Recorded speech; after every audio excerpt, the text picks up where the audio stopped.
Ахмед, учител от Силистра. Практикува Хоопонопоно и помага на хората да научат как да се освободят от своите кармични програми. Преводач на първия в света издаден учебник по Хоопонопоно на български език. Автор е Михаил Никлай.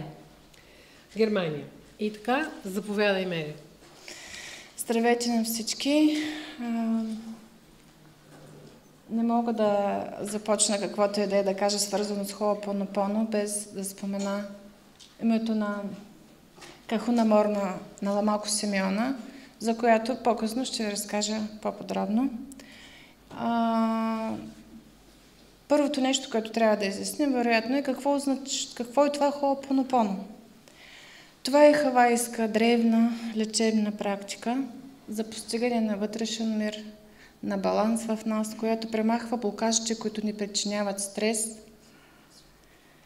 които са причина за нашите проблеми и които в крайна сметка водят до поява и на болести. Хиляди години тази свещена практика е била достояние само на хавайските кахуни. Кахуна означава жрец, свещеник, лечител. Кахуна е човек, който се ражда кахуна. Няма училище за кахуни да отидеш, да се изучиш и да станеш кахуна. Морна е ясновиждаща, ясночуваща по рождение, родена със своето призвание. Самата дума, извинявайте, избързах, самата дума Хоопонопоно, Хо-о, означава да се направи, да се предприеме нещо, поно, правилно и точно, поно-поно, абсолютно правилно и точно. И в речника на хората, които практикуват Хоопонопоно, е нормално да кажеш, това е поно, а това не е поно. Каква е целта на Хоопонопоно? Постигане на баланса вътре в нас и в последствие с всичко наоколо. Може би се задавате въпроса защо 9 месец продължава войната и не се вижда края. Тази война е водена във всички нас, които сме съпричастни с нея. Това е вселенски закон, това, което е вътре, такова и отвън.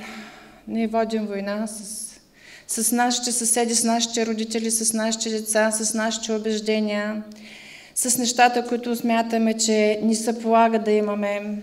Ние сме се научили да съдим другите и да не приемаме тяхното различие, да поставяме етикети, този е лош, он е загубен, този не е за мен, он не става. Вместо да гледаме вътре в себе си. Защото всички проблеми започват вътре в нас и нещата, които стават отвън, са отражения на нашите вътрешни убеждения и проблеми. И затова Хоопонопоно е начин да постигнеш вътрешен мир. И точно сега аз мисля, че много хора трябва да постигат този вътрешен мир, ако желаем войната да спре на време, без да има лоши последствия за колкото може повече хора и за целия свят. Хоопонопоно е да гледаме в себе си и да си задаваме въпроса какво се случва в мен и да го изчистим с тази самата практика. Какво се случва с мен, защо аз преживявам гняв, защо преживявам недоволство, защо преживявам недоимък, защото подсъзнанието ни това го диктува.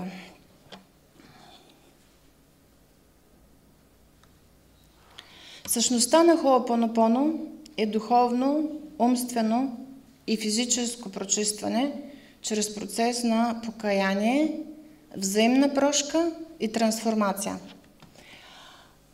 Тук искам да подчертая факта, че това е взаимна прошка, защото много са популярни 4 фрази "Благодаря ти, обичам те, съжалявам, моля те, прости ми" от книгата на Джо Витале, които са една художествена измислица, много красива, но те не са Хоопонопоно, защото там няма взаимна прошка.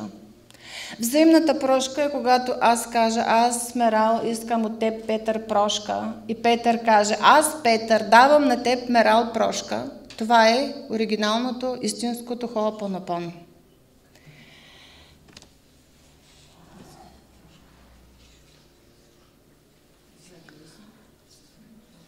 Хоопонопоно не е измислено.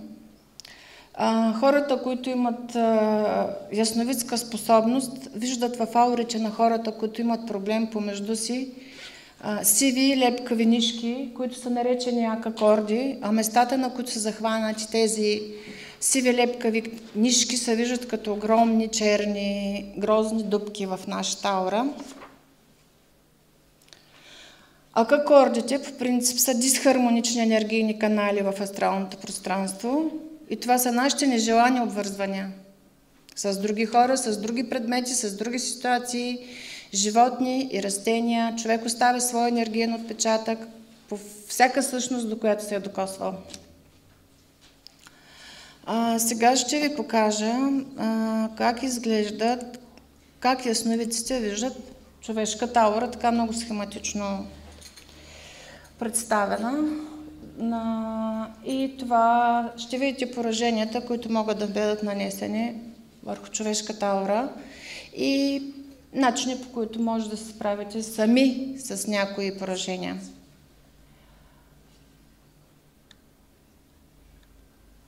Разкъсванията в аурата често се намират в зони, в които сме имали продължителни емоционални напрежения или физически травми. Има ли физическа травма, това неизбежно се отразява и в аурата ни.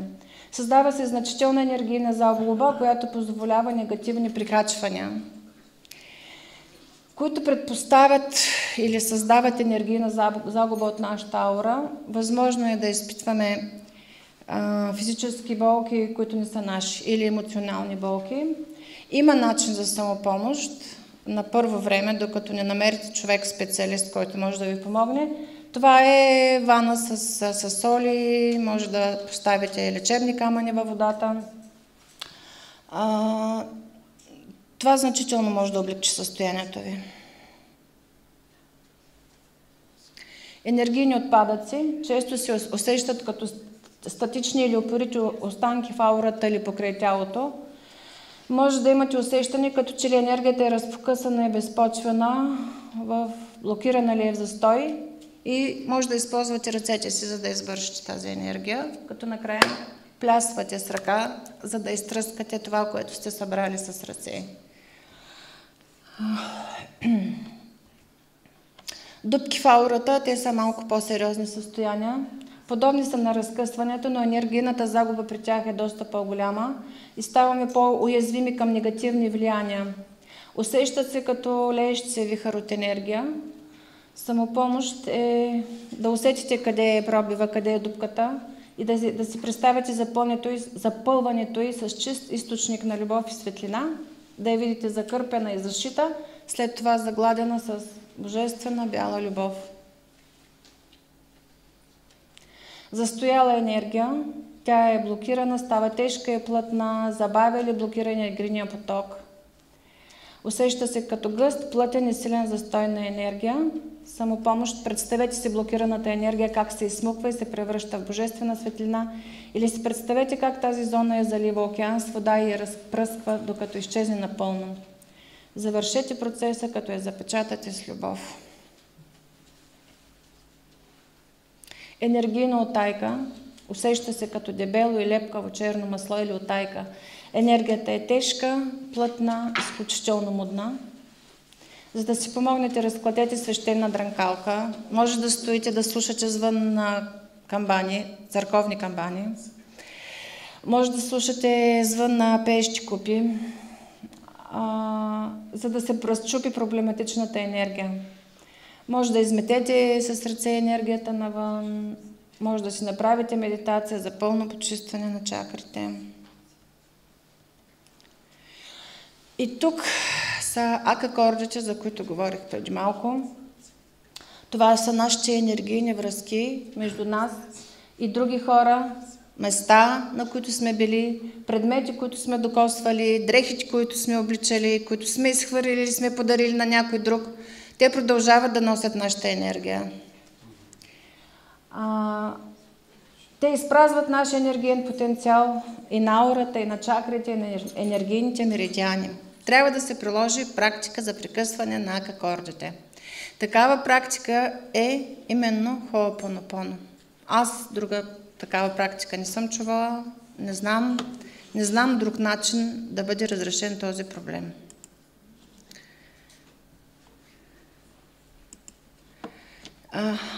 Акакордите не изчезват с физическата смърт.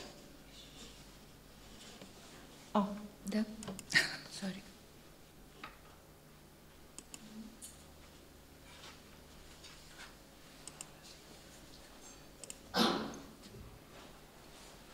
Говори си. Ами носим се ги от живот в живот. Хората, с които сме имали проблеми преди, имаме и сега. Те са винаги вечно в нашето обкръжение. Не е ли това? Малко по-напред. Да. Това са акакордите ни, но това е съвсем малка част от акакордите са изобразени. Ние сме като оплетени в корабни въжета. Ясновидците казват, някои акакорди са тънки като паяжина, други са като дебели корабни въжета, които трябва да бъдат рязани с големия трион с едно и също движение напред и назад, отново и отново. Казвам го, защото има хора, които правят примерно практика да 1, 2, 3, 5 пъти и казват, това не работи. Ама не можеш толкова хиляди години влачена кармична връзка с едно изсичане, с едно движение на триона да я отрежеш. Трябва упорита работа. Някой път повтаряш едно и също. Самата Ивет казва, това са семейството, които издават учебника и Морна е живела в техния дом, че са били нужни 12 години, за да изчисти от обкръжението си един човек, той да спре да е болен. 12 години упорито чистене. Че всяко следващо прераждане ние правим нови грешки и създаваме нови акакорди. Това съвсем символична е картинката. А когато изпитваме емоция, когато имаме проблем с човек или сме изпаднали в ситуация, емоциите още повече укрепват тези акакорди. По-здраво ги забиват в нашата енергийна същност и в нашата аура. Защо и как се създават акакордите? Когато забравяме, че сме едно с божествеността, забравяме, че сме създадени по образ и подобие на Бог и нашия гняв и нашата радост са подобни на Бога. Можем да навредим или да помогнем. Забравили сме божествения си произход и когато не сме в мир. Тук виждате аура, която е разбалансирана. Могат ли да бъдат прекъснати тези акакорди? Могат. Как? Са знаели на времето само хавайските кахуни. И попаднах на една много интересна книга. Основи на магията е преведена на български, но на руски е Магия на чудесата, в което един американец разказва как попада на Хаваите малко преди да пристигнат американските мисионери. Той е дипломиран психолог и идва на Хаваите като учител. Имал е двама свои подчинени учители в едно училище от 3 стаи. И естествено идва ред, в който те започват да разказват истории от техния си живот. И той казва, аз така бях много възбудена, беше любопитството ми, започнах да задавам въпроси за кахуните и с изненада открива, че те са така с неохота и неудовлетворение така посрещат въпроса и избягват да отговарят за кахуните, което още повече възбужда любопитството му. И той започва да се рови в местни библиотеки, да разпитва много други хора. И казва, чувах много интересни истории за чудодейни, мигновени изцеления с помощта на магия. За магическа гибел на хора, които са навредили на свой близък. Разказваха също, че магията може да се използва за предсказване на бъдещето. Да, кахуните са можели да поглеждат в бъдещето. И това, което е удивителното за възможността да бъде променено това бъдеще към по-добро, ако то се окаже неблагоприятно. Последната практика, казва автор, имаше едно хавайско название, което, за да го запомня по-лесно, на мен ми го обясниха като създаване на благоприятни обстоятелства, но според мен са му говорили за Хо'опонопоно, защото с Хо'опонопоно можеш да промениш неблагоприятните обстоятелства в благоприятни за теб. При пристигането на мисионерите в Хавай, тогава главният жрец Хаехава бил е починал крал Камехамеха и той решава да погледне какво е бъдещето на Хавай и вижда, пристигат бели мисионери на един от 8-те острова и че те владеят магия. Имали са свещеник техен, който мореплавателите така много в интересни разкази са разказвали на кахуната, че белите свещеници се покланят на Исус, който ги учил да правят чудеса и дори да възкресяват мъртви. Сам Исус му разказва, че е възкръснал на третия ден след смъртта си.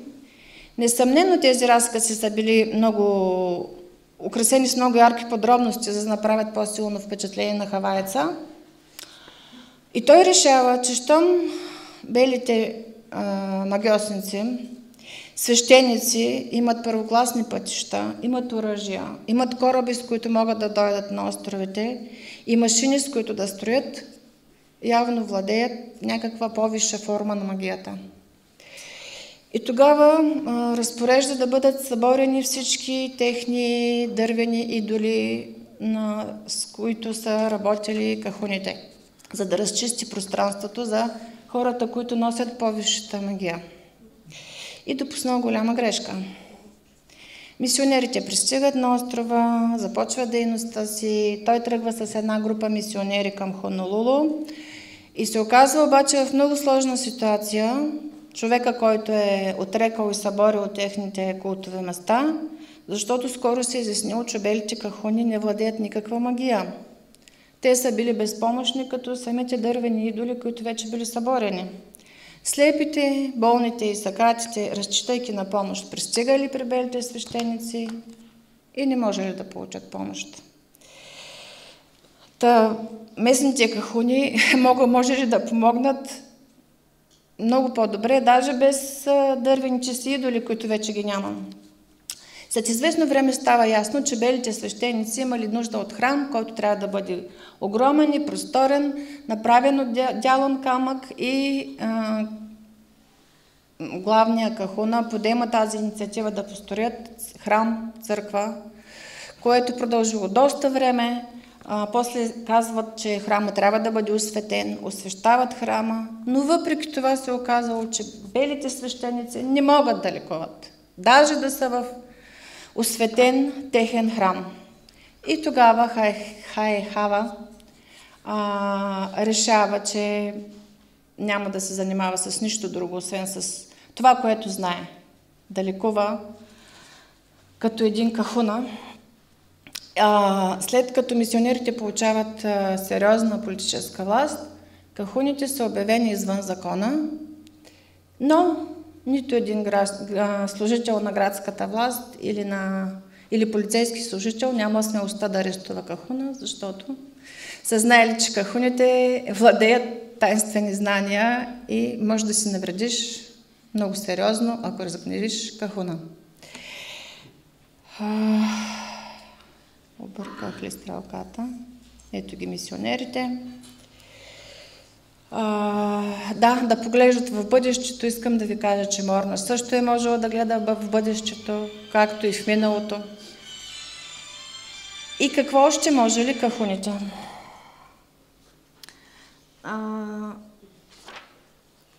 Това е счупена кост. Може би сте чели книга или гледали филм, пристигат туристи американци, преживяват травма и тръгват да търсят кахуна. Кахуната може да излекува и залепи здравата кост. Какво правил кахуната? Как се случвала случката? Първото нещо, което кахуната прави, е да отправи молитва към Бог. И всъщност, Всички магически неща, наречени магия, се случват. Това е молитвата. Трябва да помолиш. Този, който може да го направи, този, който е създал цялата Вселена, може да залепи една счупена кост.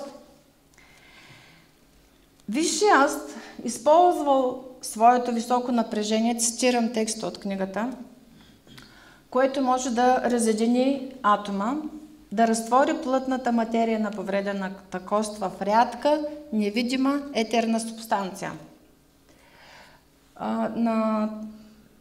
В скоби е показана здравата кост. Това е матрицата, това е ефирното тяло. Там не може да има счупване. Там костта се е здрава. Счупването е на физическо ниво. Ефирното тяло не може по никакъв начин да бъде повредено. То винаги остава невредимо. То представлявало детайлно структурно копие, съдържащо формата на всяка клетка, на всеки нерв, взети по-отделно и на всички тъкани заедно. Именно в тези форми Висшият аз или Господ изливал в течнената субстанция, която повторно се сгъстява и възстановява съвсем здрава коста, която е била счупена. Това е било възможно за кахуните и всичко става първо на духовно ниво, а после на физическо ниво. Всички лечения, всички проявления на физическо ниво първо стават на духовен план. Разказвам ви всичко това, защото Морна, освен да поглежда в бъдещето, е и една от последните кахуни, която е можела да излекува счупена кост по този начин. Можела е много неща, които предизвиквала е феномени, които нямат обяснение на нивото на съвременната наука. Била е невероятен, забележителен човек. Въпросът е, че ако Господ може да заздрави една счупена кост, за него е все едно дали ще залепи счупена кост или счупен човешки живот или счупени човешки взаимоотношения. Въпросът е да помолим него, този, който ни е съзнал, който знае всички наши нужди, знае всички наши проблеми. Въпросът е от него да поискаме лечението и оздравяването. Защото ние можем само да помолим, да кажем: Господи, аз тук сгреших, това тук нещо не е наред, но ти можеш да го поправиш. Както казва феноменалният български лечител Никола Стоянчев, когото вероятно познавате от идванията му в Шумен, той казва: една е ръката, която казва тук да бъде болест, и същата е ръката, която може да каже тук да бъде написано и да бъде изцеление. Това е Божията ръка и Божията воля. Именно с повтарянето на 4 прословути фрази обичам ти, благодаря ти, не стигаме до нивото, на което молим Бог. Те могат да ни направят по-спокойни, да вземем по-правилно решение, когато ги повтаряме, да бъдем по-балансирани, вероятно по-уверени, но това не е хоопонопоно. Да, благодарността е отделна прекрасна практика, но не е хоопонопоно и няма да прекъсне кармичните връзки и да реши нашите проблеми.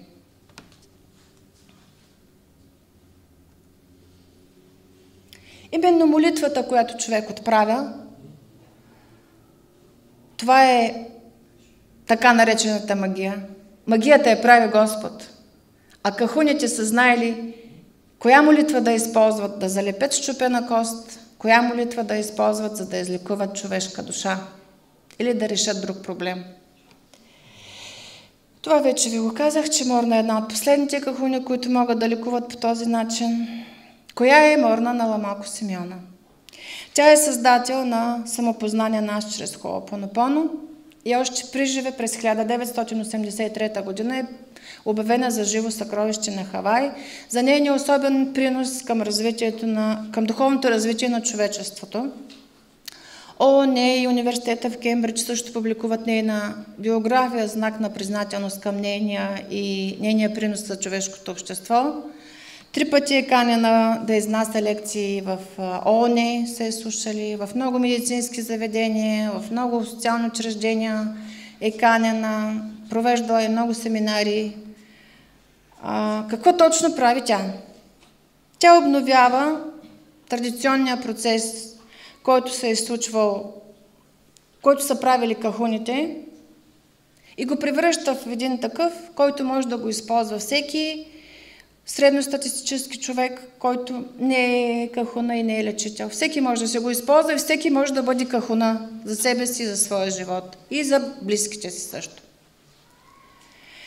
В традиционното хоопонопоно, това, което мен много ме означава и не ми харесва, е, че може да случва се само между живи хора. Не можеш да си поискаш прошка, да направиш процеса на покаяние прошка с баба си, с дядо си, с твоите предци, които ги няма в нашето физическо измерение вече. Трябва да присъстват всички, не може да отсъства нито един и се решава един единствен проблем.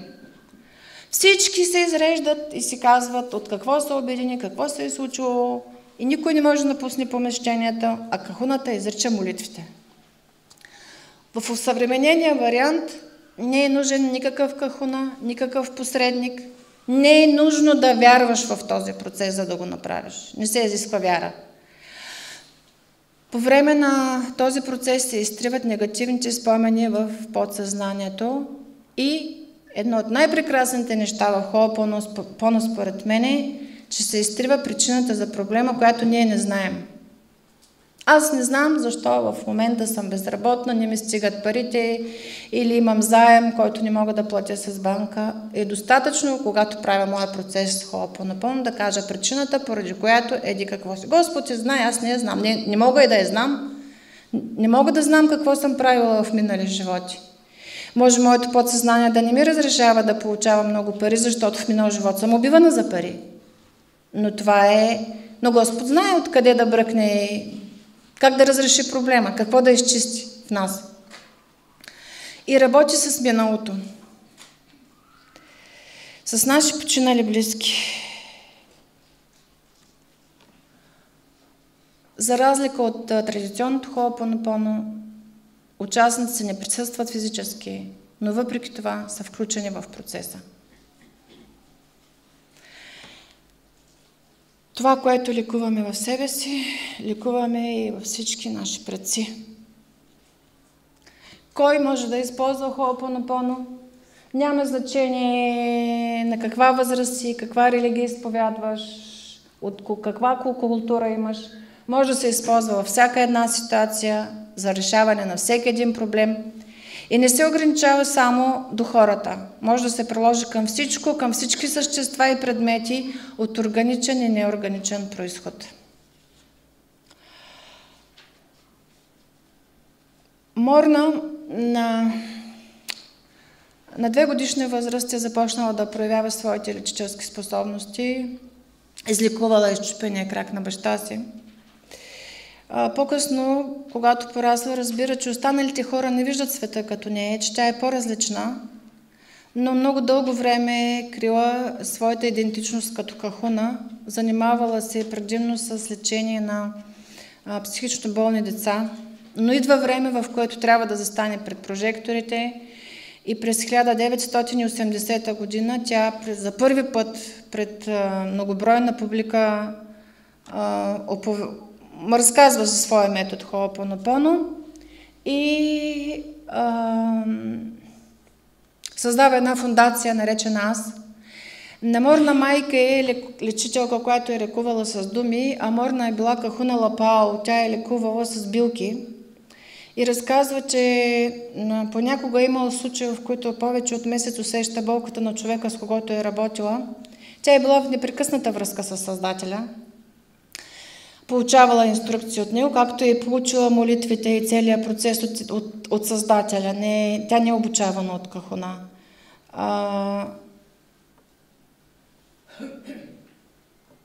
Казва в един момент: Господи, аз не искам повече да вървя по този път. Изникват неща, които аз не мога да овладея.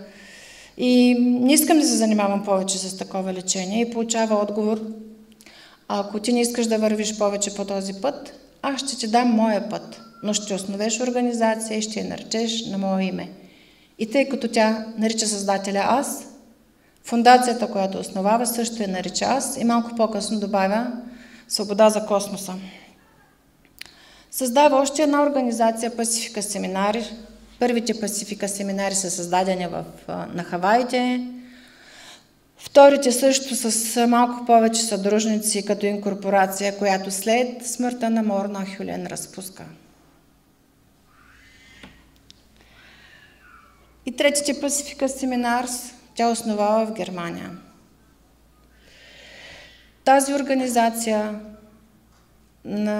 учредена от Ивет Маури и Михаил Микляй в Кирхайм, града, в който е дома на тези хора, в които остава Морна да живее в последствие, занимава се основно преди всичко с разпространение на Хоопонопоно на Морна Симеона. Морна е поканена от Ернст Линер. Ернст Линер се запознава с нея на Хаваите и я кани да ги запознае с метода в Германия. И през 1986 година, ноември месец, е поканена в Мюнхен. Там на лекцията присъстват и Ивет и Михаил. Това са авторите на учебника. На 9 ноември 1986 година Морна прави първия си семинар в Германия, като преди това получава инструкции какво трябва да включи в изчистването. Войната, оръжията, убийствата, агонията, виковете, всичко. И тя казва, гълъба на мира чака в класната стая, но малко хора разбират какво иска да каже тя. След като започва обучението, тя моли Михаил Микляй да пише на дъската, защото Хоопонопоно вписват се проблемите, които имаш на хартия, на лист и всъщност той олицетворява физическото присъствие на хора и предмети и ситуации. Не е нужно колежката, с която не мога да се понасям, да бъде срещу мен и да я поискам прошка. Достатъчно да впиша името й на този лист. И естествено Михаил е притеснен, защото трябва да пишеш свои лични неща, но що Морна казва. И в един момент тя му казва и да не забравиш велосипеда. И той се сеща, че като бил там 5-6 клас, ходил на училище с някакъв велосипед, който някъде е зарязал. И казва, как може да вижда такива неща. А Морна е виждала, знаела е деня и часа и мястото на смъртта си. Знаела много неща, но не е парадирала с това. Когато излизат в почивка и Михаил казва, знаеш ли, Морна, аз от години сънувам един и същи сън. Някъде към полунощ, това се случва няколко пъти в месеца. Виждам едно оттеглено навътре море и една огромна вълна, стъклена, по-висока от размерна сграда, която връхлита над мен. И Морна млъква и казва, задай въпроса, като влезем за залата, за да чуят отговора всички.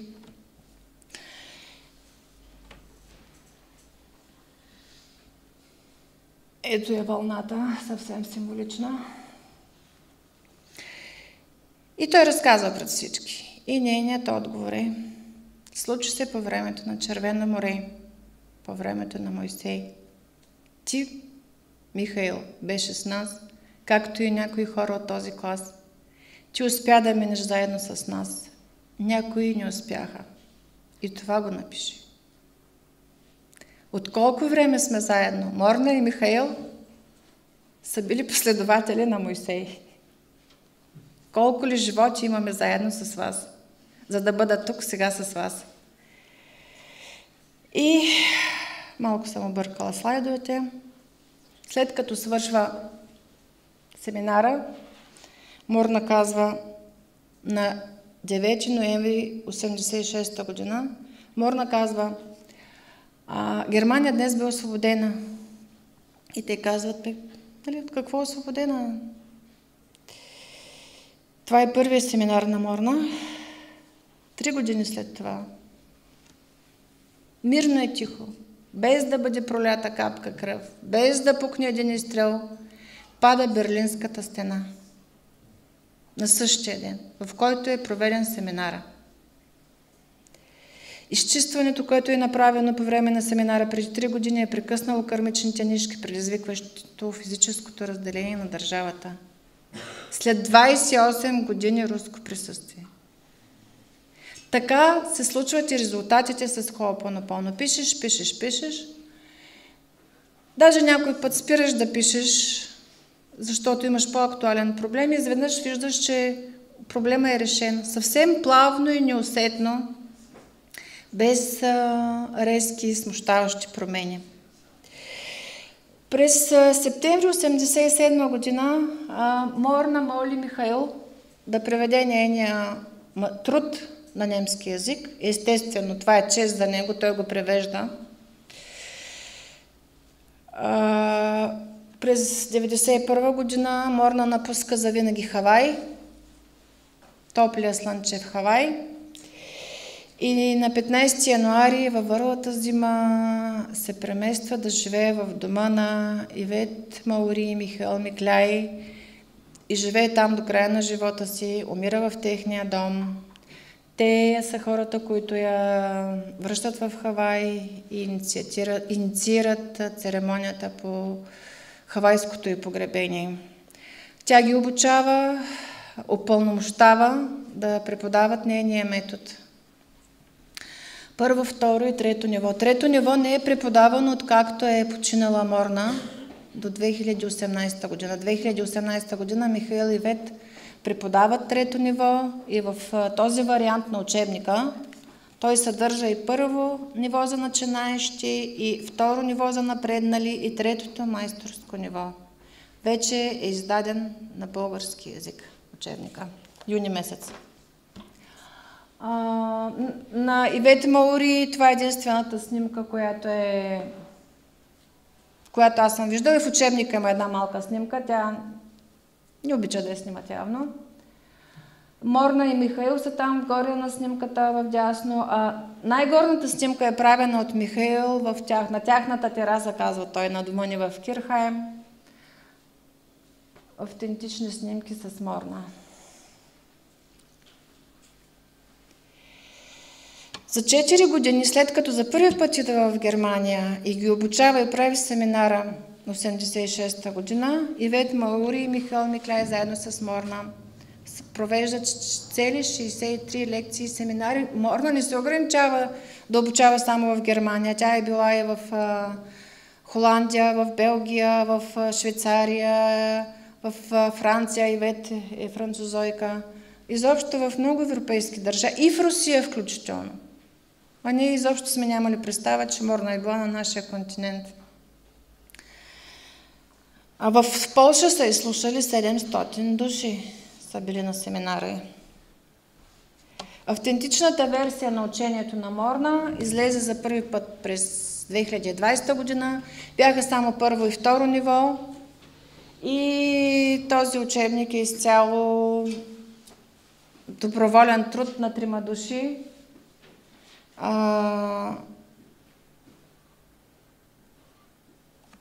Аз, Мерал Мехмед, Надя Минчева, Ирина Попова решихме да направим това добро за България.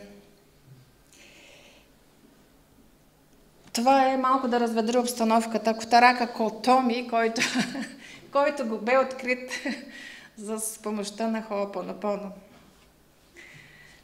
След 3 месеца майка му го позна и кучето, с което живее, е живяло. Аз съм Мерал Мехмед, представлявам Пацифика семинарство в България. На ваше разположение съм, ако имате въпроси или искате да си купите учебника от Германия или от България. Пиша и сайта, поддържам сайта Хо'опонопоно практика. Това е телефона за връзка с мен и моя имейл. Благодаря на организаторите за възможността да разкажа всичко това. Благодаря, че ме изслушахте.